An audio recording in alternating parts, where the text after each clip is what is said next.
Hi everyone, Radhe Radhe सभी को। मेरा नाम प्रिंस है, मैं सीए फाइनल का स्टूडेंट हूँ। मेरा अटेम्प्ट बस आने ही वाला है नवंबर 26 में। अब तो दिन गिनना शुरू कर दिया मैंने बेसिकली।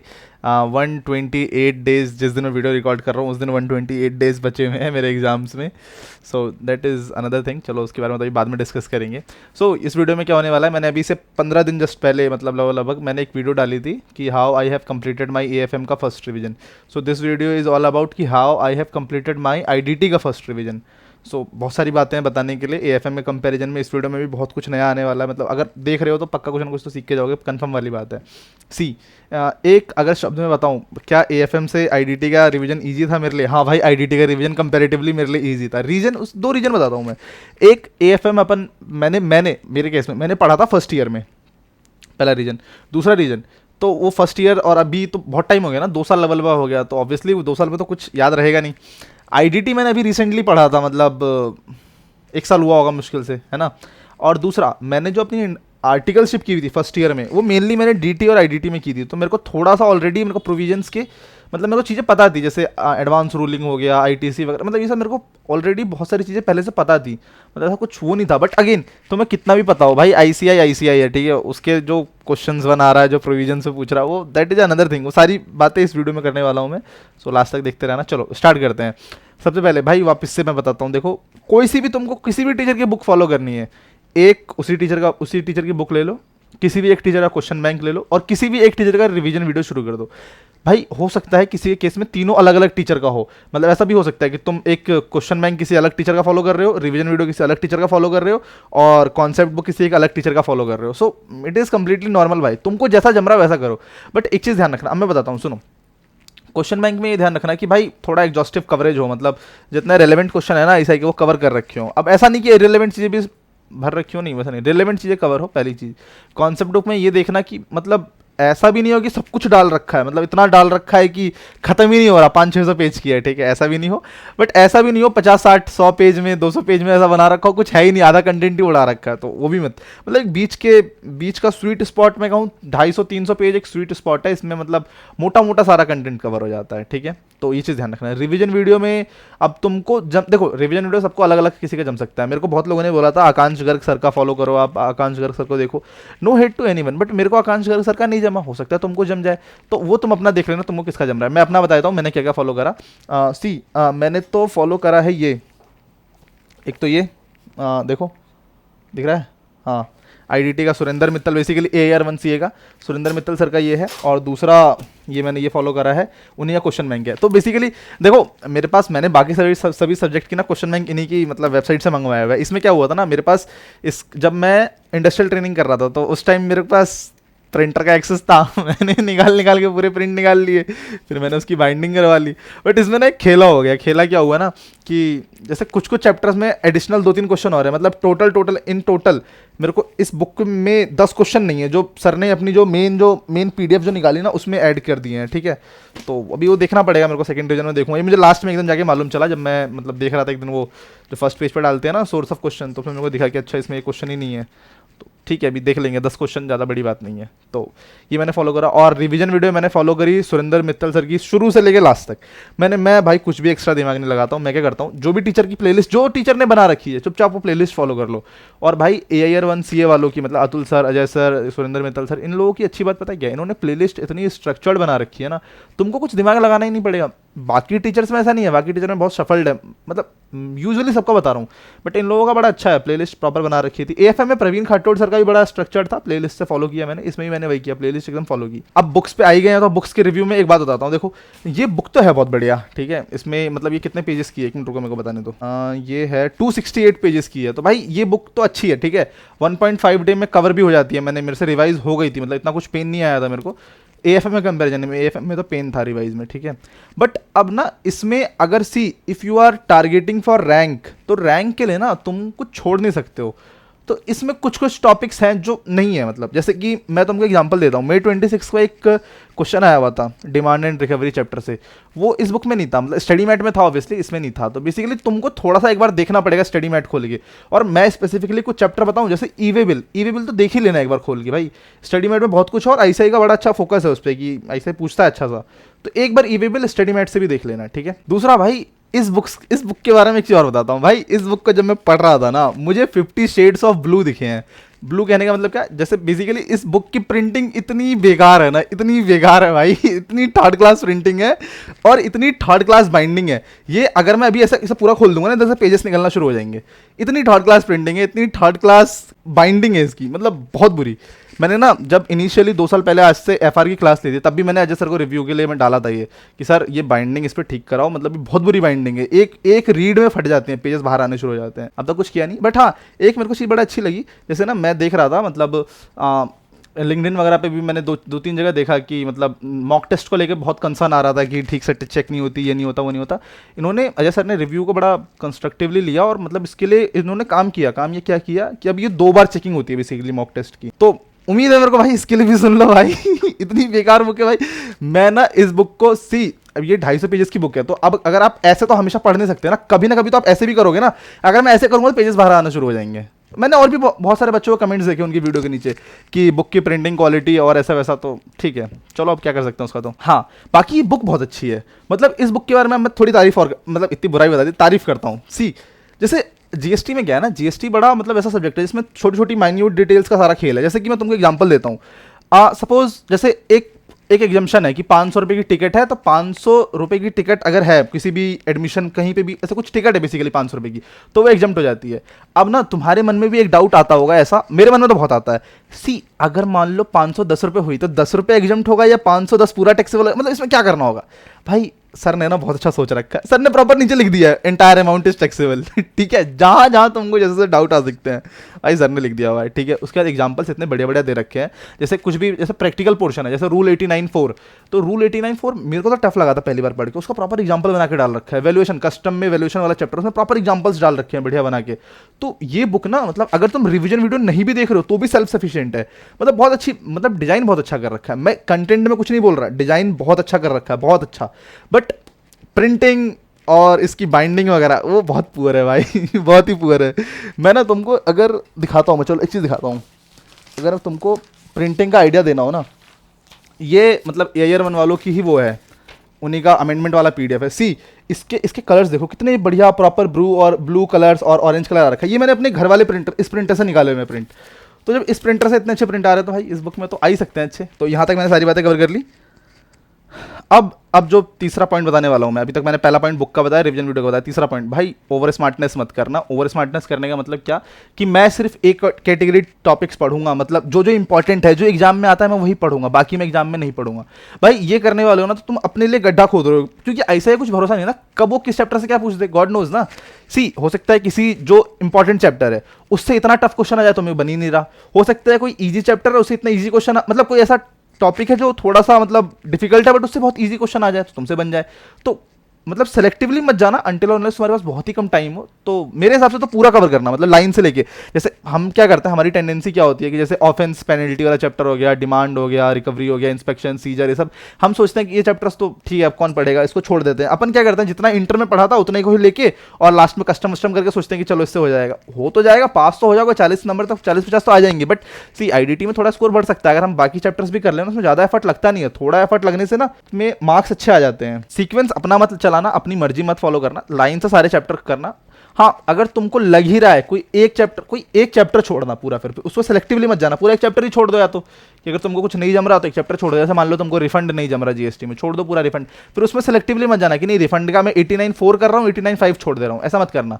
करना तो पूरा करना, और नहीं तो फिर पूरा छोड़ना। ठीक है। जीएसटी में क्या है ना, जीएसटी में बहुत छोटे छोटे प्रोविजंस आते हैं, बहुत छोटे छोटे, मतलब छोटी छोटी बातों पे सर्कुलर्स आ जाते हैं, छोटे छोटे प्रोविजंस हैं। तो तुमको ना हर एक प्रोविजन को फील करना होगा। फील करने का मतलब जैसे कि मैं तुमको एक एग्जांपल देता हूँ, सप्लाई वाले चैप्टर में। सप्लाई वाले चैप्टर में अभी 2 ऐसे मतलब नए प्रोविजंस आए हुए हैं कि जैसे इंश्योरेंस का री इंश्योरेंस करवाना, या फिर इंश्योरेंस को एक सीडिंग कमीशन वाला पॉइंट होता है। तुमको ना ये फील करना होगा अंदर से कि एक्चुअली में उस ट्रांजेक्शन में हो क्या रहा है। जब तक तुम वो ट्रांजेक्शन फील नहीं करोगे ना, वो सर्कुलर फील नहीं करोगे, भाई बहुत डिफिकल्ट है कि तुम चीज़ें क्रैक कर लो। एग्जाम में बहुत चीज़ें घुमाते हैं, वो कुछ भी डालते हैं, कुछ मतलब तुमको फील करना होगा। अब तुम कहोगे भाई हम फील कैसे कर रहे हैं। बुक तो तुम्हारे पास आई है। अगर तुमको कुछ भी नहीं समझ रहा ना, मैं सच बता रहा हूँ भाई, जेमिनाई, एक बार जेमिनाई पे डाल के देखो, जेमिनाई को बोलो कि मुझे ये प्रोविजन समझा भाई तू, वो समझाता है, बहुत क्रेजी समझाता है, तुम उससे उससे समझो ही चीज़ों को। बट पॉइंट इस पता है क्या, इसमें तुमको टाइम देना पड़ेगा, जब तक तुम टाइम नहीं दोगे तब तक नहीं जमेगा तुमको। तुमको हर एक प्रोविजन, हर एक सर्कुलर, हर एक अमेंडमेंट फील करना पड़ेगा।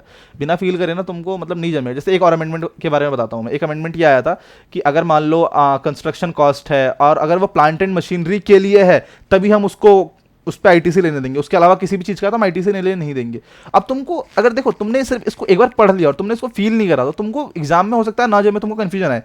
तुमको सिर्फ फील क्या करना है कि हाँ, प्लांट एंड मशीनरी पे इसलिए हम दे रहे हैं क्योंकि वो तो एक्चुअल में इमूवेबल प्रॉपर्टी नहीं हुई ना, वो तो हमारी बेसिक इंटेंट क्या है उनका कि हम इमूवेबल प्रॉपर्टी पे नहीं देंगे आईटीसी, क्योंकि उस पर आईटीसी भी बहुत बड़ा आता है। सपोज एक बिल्डिंग बन रही है बहुत बड़ी, 5 मंजिल की बिल्डिंग बन रही है, उस पर कितना सारा आईटीसी आएगा, तो वो गवर्नमेंट क्यों लेगी उतना पेन, तो गवर्नमेंट नहीं देना चाहती है।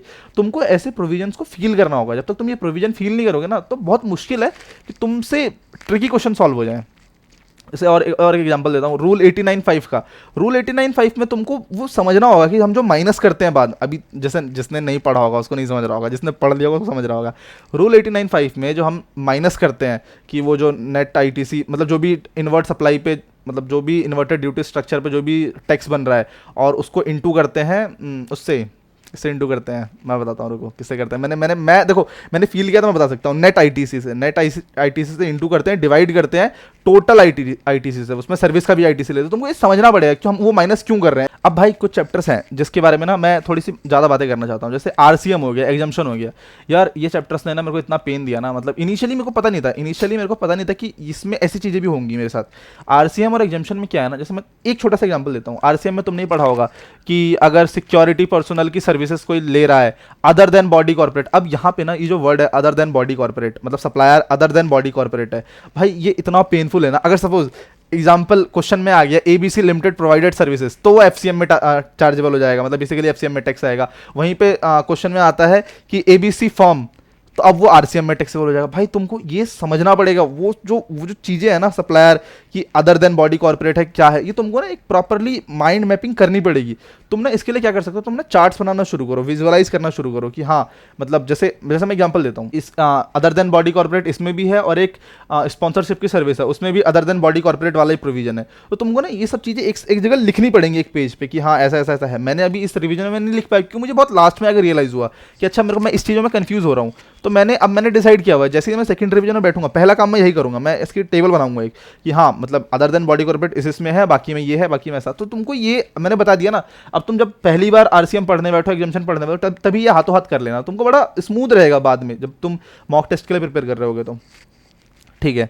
अच्छा दूसरी बात, ये आरसीएम और एग्जाम्शन वाला चैप्टर भाई साथ साथ पढ़ना, ये दोनों चैप्टर कनेक्टेड है पूरे। मतलब बहुत सारे आरसीएम में एग्जाम्शन, आरसीएम की चीजें हैं वो एग्जाम्शन में काम आ रही है, एग्जाम्शन की चीजें आरसीएम में काम आ रही है, तो दोनों चैप्टर साथ में पढ़ना बहुत जरूरी है। One more important thing, RCM और एग्जाम्शन में क्या कहते हैं ना, अपन को क्या मतलब यूजुअली गलती क्यों होती है मैं बताता हूँ, जो मेरे साथ हो रहा था। मेरे को लगता है तुम्हारे साथ भी ऐसा ही हो रहा होगा, क्योंकि अल्टीमेटली स्टूडेंट तो हम सारे सेम ही है ना, एक जैसा ही सोच रहे हैं। हमें क्या लगता है ना, आरसीएम और एग्जाम्शन में हम सोचना, अपने आप को, मन को लगाना शुरू कर देते हैं। जैसे मैं एक एग्जाम्पल देता हूँ, अगर मैं बोलता हूँ कि हॉस्पिटल से मैं एक सप्लायर हूँ, मैं हॉस्पिटल से बायोडिग्रेडेबल जो वेस्ट है, जो हॉस्पिटल का वेस्ट है, मतलब जो हॉस्पिटल का बायो वेस्ट है, मैं वो उठा के मैं उसे डिस्पोज ऑफ करता हूँ, तो क्या ये एग्जाम्प्ट होगा? तुम्हारे मन में ना बैक ऑफ द माइंड में जाने लगेगा कि यार ये तो एग्जाम्प्ट होना चाहिए ना, ये तो हॉस्पिटल वाली सर्विस है, ये तो एग्जाम्प्ट होना चाहिए ना। भाई ये एग्जाम्प्ट नहीं होता है। तो अपन को ना ऐसी कुछ चीज़ें, मतलब जो अपने को लग रहा है मन में कि हाँ ऐसा होना चाहिए, वैसा मत करना। मतलब होना चाहिए, क्या होना चाहिए वो अलग चीज़ है, लॉ में क्या है वो अलग चीज़ है। तुमको ये चीज़ समझना पड़ेगा कि आरसीएम या फिर एग्जाम्शन, इसमें जो लिखा है वही होगा। मतलब हमारे लगने और ना लगने से कुछ नहीं होता है। इसमें अपने को लगता बहुत है कि हाँ ये तो एग्जाम्प्ट होना चाहिए ना, ये तो एग्जाम्प्ट नहीं होना चाहिए ना, ऐसा होता है। बट ऐसा मत करना भाई, जो है वही है, मतलब उतना ही है, बाकी उसके अलावा कुछ भी आ जाए, सब टैक्सेबल है या फिर सब फॉरवर्ड चार्ज में है। तो इस चीज़ में, इन दो चैप्टर्स में खासकर ये होता है। ठीक है। अब एक चीज़ और, एक डाउट और है भाई कि सेक्शन नंबर याद करने हैं कि नहीं करने हैं। देखो सेक्शन नंबर का मैं तुमको एक सिंपल लॉजिक बताता हूँ। कुछ सेक्शन नंबर तुमको अपने आप याद हो जाएंगे, जैसे कि सेक्शन नंबर 65, सेक्शन नंबर 66, ये क्या है? ये ऑडिट वाले सेक्शन है। सेक्शन नंबर 65 में डिपार्टमेंट ऑडिट करता है, 66 में सीए को रख के ऑडिट करवाता है। ये तुम पढ़ रहे होगे तभी तुमको याद हो जाएंगे। सेक्शन नंबर 74 है, वो डिमांड वाला शो कॉज नोटिस वाला सेक्शन है। बट कहीं कहीं पे तुमको सेक्शन नंबर याद करने पड़ेंगे। बट सारे सेक्शन याद करना है क्या? नहीं, सारे सेक्शन याद कर भी नहीं पाओगे, पॉसिबल भी नहीं है। बट हाँ कुछ कुछ सेक्शन याद करने पड़ेंगे तुमको, जैसे कि कंपोजिशन पर्सन वाला सेक्शन नंबर 10, वो तुमको ईजिली याद हो जाएगा। प्लेस ऑफ सप्लाई के सेक्शन हैं वो तुमको याद करने पड़ेंगे, सेक्शन 10, 11, 11, 12, 13। जैसे चेंज इन रेट का सेक्शन है, जैसे सेक्शन नंबर 14, वो तुमको याद करना पड़ेगा। कुछ सेक्शन तुमको याद हो जाएंगे और कुछ करने पड़ेंगे। तो मैंने मोटा मोटा बता दिया तुमको कि मोटे मोटे सेक्शन याद करना है, सारे सेक्शन याद नहीं करने हैं, ठीक है। अब सेक्शन याद क्यों करना है मैं तुमको उसका लॉजिक बताता हूँ। एक्चुअली होता क्या है ना, ICAI क्वेश्चन में ना एग्जाम में कई बार सेक्शन नंबर डाल के पूछ देता है, कुछ रूल नंबर भी तुमको याद करने पड़ सकते हैं, जैसे रूल नंबर 42, रूल नंबर 43 या ITC के रिवर्सल के रूल्स हैं। ये तुमको रूल याद होना चाहिए कि अच्छा ये किस रूल की बात कर रहा है। रूल 89(4), रूल 89(5) ये रिफंड के रूल्स हैं, तो ये तुमको याद होना चाहिए। जैसे कि वैल्यूएशन, वैल्यू ऑफ सप्लाई में वैल्यूएशन के रूल्स हैं, रूल 27, 28, 28(1), 28(2), 29, 30, 31, 32, ये ऐसे सारे रूल्स हैं तो तुमको याद होना चाहिए। जैसे अच्छा 28(2) कॉर्पोरेट गारंटी स्कीम का है, 28(1) रिलेटेड पार्टी का है, 29 एजेंट प्रिंसिपल का है, 27 सेल के साथ बार्टर में कुछ मिल रहा है तो उसका है। तो तुमको ऐसे याद होना चाहिए। जब तक तुम याद नहीं करोगे ना तो हो सकता है एग्जाम में ऐसे लिखे ना कि हाँ मतलब क्या, सीधे रूल बोल दे, तो तुमको क्लिक होना चाहिए वहाँ पे कि सेक्शन कौन सा है, रूल कौन सा है वो। भाई अब आते हैं सबसे बड़ा बड़ा मतलब जाइंट GST का ITC चैप्टर। भाई ITC कैसे करना है? ITC के लिए मैं तुमको एक बात बताता हूँ। पहले तो तुमको प्लेस ऑफ सप्लाई तक के सारे चैप्टर तुम्हारी ग्रिप पे होने चाहिए। पहली चीज़ तो तुमको अगर जब तक वो जम रहा होगा ना तभी तुमसे वो आगे ITC वाला पहाड़ हिलेगा। फिर भी ये नहीं है, गारंटी नहीं है कि तुमसे वो हो जाएगा, हिलेगा। मतलब ITC तक अगर तुम्हारा है स्ट्रॉन्ग तो थोड़ा सा तुम उसमें हाथ पैर मार सकते हो। ITC तक तुम्हारा स्ट्रॉन्ग है, एक बार ITC वाले प्रोविजंस पढ़ो, ठीक है। उसके बाद सुरेंद्र मित्तल सर ने ना एक 7 घंटे की पूरी क्वेश्चन सॉल्विंग की वीडियो डाल रखी है, ठीक है। मैं ना एक काम करूंगा, मैं डिस्क्रिप्शन में ना वो ITC टोटल में क्वेश्चन की PDF डाल दूंगा, ठीक है। तो तुम लोग एक काम करना, जिसको भी नहीं जम रहा है तो सुरेंद्र मित्तल सर की वीडियो देखना और वो टोटल में क्वेश्चन करना, भाई तुमको जम जाएगा। मैंने कैसे किया, मैंने पूरी वीडियो नहीं देखी, मैं जहाँ जहाँ अटकता था ना, जहाँ जहाँ मुझे लगता था कि हाँ मुझे एक बार इसका लॉजिक सुनना है कि मतलब ऐसा क्यों कर रहे हैं, तो मैं सिर्फ उतना वाला पोर्शन देखता था, बाकी मैं खुद से करता था, मेरा हो रहा था बाकी खुद से भी, ठीक है। तुम ऐसा कर सकते हो, पहले खुद से ट्राई करना, फिर थोड़ा वीडियो देख लेना अगर ना जमे तो। और अगर किसी को ऐसा है कि बिल्कुल नहीं जम रहा तो एटलीस्ट वीडियो देख के तो कर ही लेना। तो ITC का मैंने तुमको बता दिया, ठीक है। अच्छा एक चीज़ ना, हाँ, अपन को क्या है ना, ये ना नीरज अरोड़ा सर बड़ी अच्छी बात बोलते थे कि एक जैसे मतलब कबूतर होता है ना, तो जैसे ही उसको ऐसा मतलब लगता है कि डेंजर है, कुछ खतरा है, तो वो ऐसा सर नीचे कर लेता है, मतलब बेसिकली आंखें बंद कर लेता है, तो उसको लगता है कि हाँ खतरा टल गया। भाई ये हम भी करते हैं, हमें भी क्या लगता है ना कि जैसे कुछ डिफिकल्ट है तो ये तो आएगा ही नहीं, ये डिफिकल्ट क्वेश्चन है, ये क्यों आया एग्जाम में। भाई ऐसा नहीं है भाई, सारी चीज़ें पढ़ना, मैं बता रहा हूँ, ऐसे कोई भरोसा नहीं है। ऐसे AFM में देखा तुमने, ब्लैक शूल्स मॉडल डाल रहा है, बैक टू बैक 2 अटेम्प्ट में डाल दिया, तो अपन ऐसा कह नहीं सकते कि हाँ ये डिफिकल्ट है तो ये आएगा नहीं। जैसे कि मैं कुछ डिफिकल्ट टॉपिक्स का नाम बताता हूँ, जैसे मान चलो रूल 42 है रिवर्सल वाला, रूल 43 है, तो ये डिफिकल्ट टॉपिक्स है, तो अपन को लगे कि हाँ ये तो आएगा नहीं, तो डिफिकल्ट है, तो भाई ये मैं सोच रहा हूँ ये आ सकता है, कभी भी आ सकता है। रूल 89(4) हो गया, 89(5) हो गया, ये भी मतलब डिफिकल्ट टॉपिक्स हैं। वैल्यूएशन वाला मतलब वैल्यू सप्लाई के जो वैल्यूएशन वाले सेक्शन है वो भी थोड़े ट्रिकी पार्ट पे है, तो ऐसा मत सोचना कि डिफिकल्ट है तो नहीं आएगा, मैं नहीं करता हूँ, नहीं भाई करना सब है। मैं वापस बोल रहा हूँ, अगर तुमको छोड़ना है तो पूरा चैप्टर छोड़ो फिर तो, बट यार उसमें बहुत रिस्क है, मतलब MCQ में कुछ भी पूछ सकते हैं। इसके बाद मैंने तुमको ये बता दिया कि ई वे बिल वाला चैप्टर पे बहुत फोकस करना भाई। ऐसे कुछ तो स्पेशल मतलब है ई वे बिल के साथ कनेक्शन, उस पर हर अटेम्प्ट में बढ़िया पूछते हैं, वो बढ़िया ट्रिकी चीज़ें बनाते हैं, बढ़िया पूछते हैं, तो ई वे बिल को अच्छे से करना। अब आते हैं इन वाले चैप्टर्स पे, डिमांड, इंस्पेक्शन, सर्च, ठीक है, सीजर, अरेस्ट, पेनल्टी, ऑफेंस, ये सारे चैप्टर्स के। भाई देखो पहली बात तो ना अपने मन में ऐसी धारणा मत बनाओ कि ये बहुत डिफिकल्ट चैप्टर्स है, भाई इतने डिफिकल्ट नहीं है। इस बुक में बहुत अच्छे से डाल रखा है सर ने। अगर तुम्हारे पास कुछ तुमको कहीं से नहीं जम रहा ना, इस बुक से फॉलो करो, इस बुक से पढ़ के देखो, एक बार सर का रिवीजन वीडियो देखो, इस बुक से पढ़ के देखो, तुमको जम जाएगा, पहली बात, ठीक है। दूसरी बात, इन चैप्टर्स के लिए क्या करना है ना, तुमको क्यूमुलेटिव रिवीजन करना है। क्यूमुलेटिव रिवीजन का मतलब क्या, जैसे सपोज आज तुमने इंस्पेक्शन वाला चैप्टर पढ़ा, कल तुम डिमांड पढ़ने वाले हो, तो कल सुबह में जब तुम पढ़ने जाओगे ना, तो डिमांड पढ़ने से पहले एक बार इंस्पेक्शन एक बार रिवाइज कर लो। तो जब तक तुम ये 4-5 बार पढ़ोगे नहीं ना, तुमको अंदर जाएगा नहीं। अब होता क्या है ना, देखो प्लेस ऑफ सप्लाई ITC तक के चैप्टर तो अपने इंटर में भी पढ़े होते हैं, तो वो अपने को इतनी बार पढ़ चुके होते हैं कि उसमें कंफर्ट आ गया होता है, कि उसमें डर नहीं लग रहा होता है। ये चैप्टर फाइनल में आता है तो उसमें वैसे भी डर लगना शुरू होता है, और कंटेंट भी थोड़ा याद करने वाला है, तो डर लगना वैसे भी लाजमी है।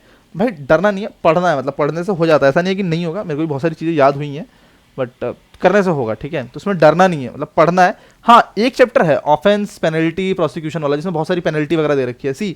उसमें यार अपन क्या कर सकते हैं मैं बताता हूँ, मैंने कैसे किया मैं वो बताता हूँ। एक तो सेक्शन अभी नया नया आया 122B, उसकी पेनल्टी मैंने बहुत अच्छे से याद कर ली है। अमेंडमेंट है, कभी भी पूछ सकते हैं, ठीक है। वो पेनल्टी ऐसी है कुछ 10% ऑफ टैक्स अमाउंट, और 1 लाख CGST में, और 2 लाख IGST में, विच एवरेज हायर। तो एक तो ये पेनल्टी तुम भी अच्छे से याद कर लो, उसकी बाद एक बार रीड कर लो, जितना मन में दिमाग में रह जाए, डालेंगे तो होगा देखेंगे बाकी, ठीक है। उसके बाद हाँ एक दो टॉपिक और है जो बहुत इंपॉर्टेंट है, जैसे कॉग्निजेबल ऑफेंस किसे कहते हैं। जैसे 4 ऑफेंस है GST में जिसको कॉग्निजेबल ऑफेंस कहते हैं, ठीक है। उसकी लिमिट क्या है, 5 करोड़ से ऊपर होगा तो कॉग्निजेबल। ये सब थोड़ा सा, ये सब अगर देख लोगे ना एटलीस्ट, तो भी तुम्हारा क्वेश्चन सॉल्व करने लायक तुमको थोड़ा तो हो जाएगा, ठीक है। मैं ये नहीं कह रहा पूरा कर लो, बट एटलीस्ट इसमें इतना तो कर लो। जैसे कि एक और बताता हूँ मैं, जैसे तुमको एक ये वाला प्रोविजन है कि हाँ अगर मान के चलो 2 करोड़ तक का अमाउंट है तो अरेस्ट कर सकते हैं 4 केस में, ठीक है। अब उसमें लेकिन 2 करोड़ तक अमाउंट है तो वो नॉन कॉग्निजेबल ऑफेंस होता है, तो उसमें बेल हो सकती है। बेल कौन देगा? असिस्टेंट कमिश्नर बेल देगा। ये सब तुमको ना ऐसा मुंह पे होना चाहिए। जब तक अगर तुमको ऐसा मुंह पे नहीं है ना, एग्जाम में क्वेश्चन आएगा, मुश्किल है फिर लिख पाना। Last but not least, GST में भाई जो छोटे छोटे चैप्टर्स हैं, जैसे कि एडवांस रूलिंग हो गया, ठीक है, मिसलिनियस वाला जो है मिसलिनियस प्रोविजन है, लाइबिलिटी टू पे इन सर्टन केसेस है, भाई ये चैप्टर्स छोड़ना मत। इनको इसको क्या लगता है, अपन को क्या लगता रहता है इन चैप्टर्स में है क्या, मेरे को तो आता है, इसमें है क्या, मेरे को तो आता है। बट भाई ये गलती मत करना, मतलब इसमें ना थोड़ा दिमाग से मतलब पढ़ना, थोड़ा एक बार थोड़ा सा मतलब एक्टिव होके। ये चैप्टर्स इजी हैं मैं मानता हूँ, बट इसमें ना क्वेश्चंस ट्रिकी घूम सकते हैं। जैसे कि पिछले May 26 वाले अटेम्प्ट में ना एक क्वेश्चन एमसीक्यू आया हुआ था, उसमें ये था कि अगर मान लो पार्टनर ने अपना रिटायरमेंट के लिए डाल दिया है, ठीक है, तो उसमें प्रोविजन ये है लाइबिलिटी टू पे सर्टन केसेस में, आई थिंक कि अगर 1 महीने के अंदर इंटीमेट कर दिया है तो उसकी लाइबिलिटी नहीं आएगी। मतलब उसी दिन उसकी लाइबिलिटी नहीं आएगी बेसिकली। अगर 1 महीने के अंदर इंटीमेट नहीं करा तो जिस दिन इंटीमेट करा 1 महीने के बाद उस दिन तक उसकी सारी लाइबिलिटी होगी। तो ये उसमें एक क्वेश्चन आया हुआ था May 26 के एग्जाम में। तो भाई ये चीज़ें आ सकती हैं मतलब एग्जाम में, मतलब इस पर थोड़ा ध्यान देना। जैसे एक और May 26 का क्वेश्चन बताता हूँ मैं तुमको, जो बड़ा अच्छा क्वेश्चन लगा था मेरे को। मेरे से गलती भी हुई थी उसमें। जैसे ना एक अमेंडमेंट हुई थी। अमेंडमेंट ये हुई थी कि बेसिकली उसमें अपील वगैरह में ना एक अमेंडमेंट हुई थी कि अब टोटल जो अपील का जो पीरियड है वो 14 महीने के अंदर मैक्सिमम अपील खत्म हो जानी चाहिए। ये अमेंडमेंट आई थी, ठीक है। अब इन्होंने क्वेश्चन क्या डाला, इन्होंने क्वेश्चन ऐसा डाला कि मान के चलो 1 तारीख को अपील के लिए फाइल हुई, मतलब अपील स्टार्ट हुई, ऐसा कुछ 10 दिन एसएससी को दिए कि 10 दिन के अंदर अंदर डॉक्यूमेंट सबमिट करो। तो अब क्वेश्चन ये था कि मैक्सिमम कितने पीरियड में मतलब एसएससी अपील को फाइनल करना है प्रॉपर ऑफिसर को। तो पहला ऑप्शन क्या था ना, पहला ऑप्शन था कि 1 तारीख से, बेसिकली 1 तारीख पकड़ते हैं मान के चलो, 1 तारीख और 10 तारीख, तो मतलब 10 दिन दिए तो 10 तारीख। पहला ऑप्शन था कि 1 तारीख में 14 महीने जोड़ दो, और वो पहले ही ऑप्शन दे रखा था। मैंने क्या करा, मेरे को ये अमेंडमेंट तो एकदम मेरे को मुंह पे था कि अच्छा 14 महीने, मैंने फटाफट 14 महीने कलेक्ट करा, मेरे को पहला ऑप्शन दिखा, मैंने टिक किया और वो गलत हो गया। क्यों गलत हुआ? क्योंकि उसमें ये देखना था भाई 10 दिन तो ऑलरेडी मिल चुके हैं, तो टेक्निकली कितने हुए, 13 महीने 20 दिन, तभी तो 14 महीने टोटल होंगे। तो भाई ये भी इतना माइन्यूट लेवल पे ऐसे ही पूछता है, तो पढ़ना पड़ेगा भाई ढंग से। अब शुरू करते हैं कस्टम की बात है। भाई देखो कस्टम में मैं एक नाम बोलता हूँ भाई, इस पर सरेंडर कर देना बिल्कुल अपने आप को, सुरेंद्र सर। भाई इतना क्रेजी पढ़ाया है ना, मैं सच बता रहा हूँ, मैंने कस्टम के तो लेक्चर भी नहीं देखे थे। मैं लेक्चर मैंने किनसे लिए थे, छोड़ो यार लेक्चर वाली बातें नहीं करते, बहुत बुरे लेक्चर थे जिनसे भी लिए थे। थोड़ी तुम R&D करोगे चैनल पर जाकर तुमको समझ में आ जाएगा मैंने किनसे लिए, तो बहुत बुरे लेक्चर थे भाई, बहुत बुरे, मतलब मेरे को कुछ याद नहीं था, ठीक है। मैंने बस इसलिए ले लिए थे, लाइव क्लास थी वो, तो मेरा कंप्लीट हो गया। जैसे भी जीएसटी तो कंप्लीट हो गया चलो फिर भी, बट कस्टम तो मैंने शुरू भी नहीं किया, इतना कंफ्यूजिंग वो पढ़ा रहे थे, मेरे को जमी नहीं रहा था भाई। मैंने सुरेंद्र सर का देखना शुरू करा, रिवीजन वीडियो जो प्लेलिस्ट बता रहा हूँ मैं, वो भाई इन्होंने इतना सुंदर पढ़ा रखा है ना इतने कम टाइम में, तुमको मजा आ जाएगा पढ़ के। तुम एक बार पढ़ के देखो, तुमको इतने बढ़िया नोट्स बना रखे हैं, इतना बढ़िया पढ़ा रखा है, मजा आ जाएगा भाई। कस्टम में तो कुछ सोचना ही नहीं है भाई, एक बार वीडियो देखो, क्वेश्चन सॉल्व करो, खत्म कस्टम। अच्छा हाँ, कस्टम में भी क्यूमुलेटिव रिवीजन कर लेना, क्योंकि ये कस्टम भी ऐसा पार्ट है कि हमने इंटर में नहीं पढ़ा, अभी फाइनल में डायरेक्ट पढ़ने वाले हैं।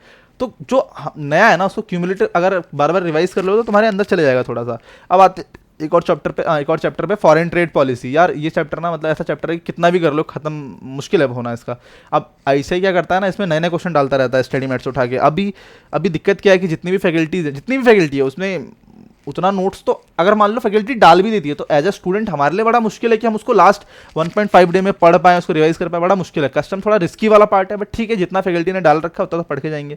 अब तुम ये देखो ना, इस बार का जो कस्टम था May 26 का कस्टम, उसमें इतना ईजी क्वेश्चन पूछ रखा था इन्होंने, बट अब पॉइंट है कि वो इतनी माइन्यूट डिटेल्स किसने देखी हो। जैसे मैं बताता हूँ, अगर May 26 में क्या पूछा था, May 26 में ये पूछा था कि ईपीसीजी स्कीम कौन ले सकता है। वो इतना ईजी क्वेश्चन है भाई, ईपीसीजी स्कीम कौन ले सकता है? मर्चेंट सर्विस प्रोवाइडर है, इम्पोर्ट एक्सपोर्टर है, मतलब इस टाइप के लोग ले सकते हैं। उसमें लिखा हुआ है, 3 पॉइंट लिखे हुए बुक में, वो 3 लोग ले सकते हैं।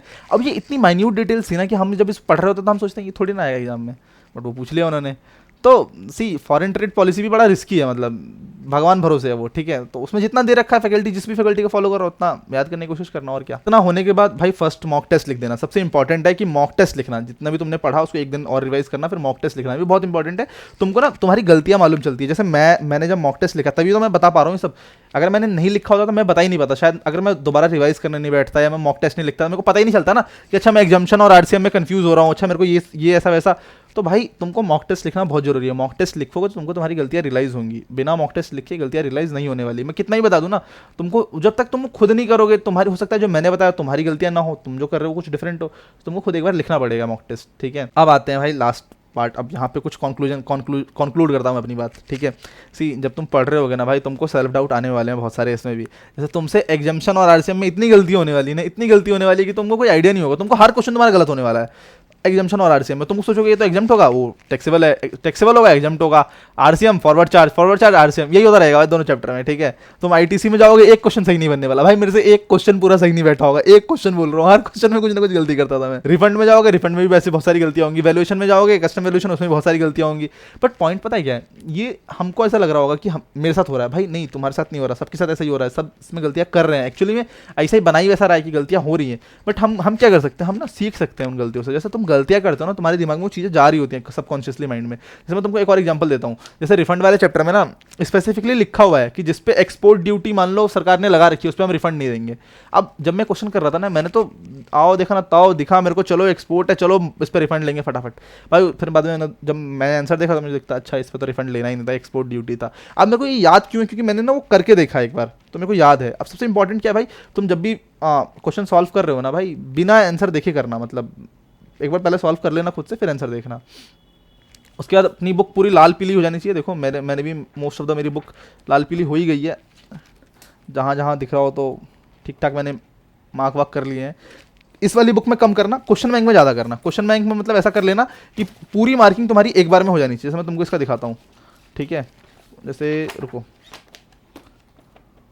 जैसे मान के चलो ये देखो, तुमने तुम्हारी जो भी तुम्हारी गलतियाँ हो रही है ना, उसे हाईलाइट कर लो बस, ठीक है। ये शायद ये प्लेसेस सप्लाई खुला हुआ है, ठीक है। जो भी तुम्हारी गलतियाँ हो रही हैं वो उन्हें हाईलाइट कर लो। तो इससे तुम्हारा क्या होगा ना, जब तुम नेक्स्ट रिविजन, जैसे देखो जब मैं नेक्स्ट रिविजन में पढ़ रहा हूँ, जैसे मैं तुमको एग्जांपल दिखाता हूँ, रुको यही दिखाता हूँ मैं।